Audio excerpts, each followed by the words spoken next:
ஒரு காலத்தில் ஏழ்மையில் வாழ்ந்தாலும் மனசு நல்லதா இருந்த ஒரு இளைஞன் இருந்தான். அவன் பெயர் அலாதீன். வாழ்க்கை அவனுக்கு எதையும் எளிதாக கொடுக்கவில்லை. கனவுகள் இருந்தது, ஆனா வாய்ப்புகள் இல்லை. ஒரு நாள் ஒரு சூழ்ச்சிக்கார மந்திரவாதி அலாதீனை ஏமாற்றி ஒரு மர்மமான குகைக்குள் அனுப்பினான். அங்கே ஒரு பழைய விளக்கு இருக்கு, அதை மட்டும் கொண்டு வா என்று சொன்னான். குகைக்குள் சிக்கிய அலாதீன் பயமும் குழப்பமும் நடுவில் அந்த விளக்கை கையில் எடுத்தான். வெளியே வர வழி இல்லாமல் அவன் தெரியாமலே அந்த விளக்கை தேய்த்தான். அந்த நிமிஷம் ஒரு ஜின்னி தோன்றியது. உனக்கு 3 விருப்பங்கள் என்று சொன்னது.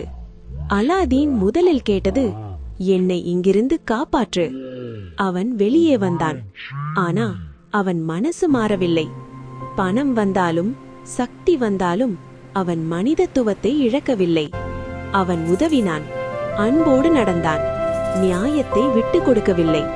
கடைசியில் அவன் ஒரு விஷயம் புரிந்து கொண்டான். அற்புத விளக்கு என்னை மாற்றவில்லை, என்னுள் இருந்த நம்பிக்கையே என்னை உயர்த்தியது. உண்மையான மந்திரம் விளக்கில் இல்லை, உன் மனசில்தான்.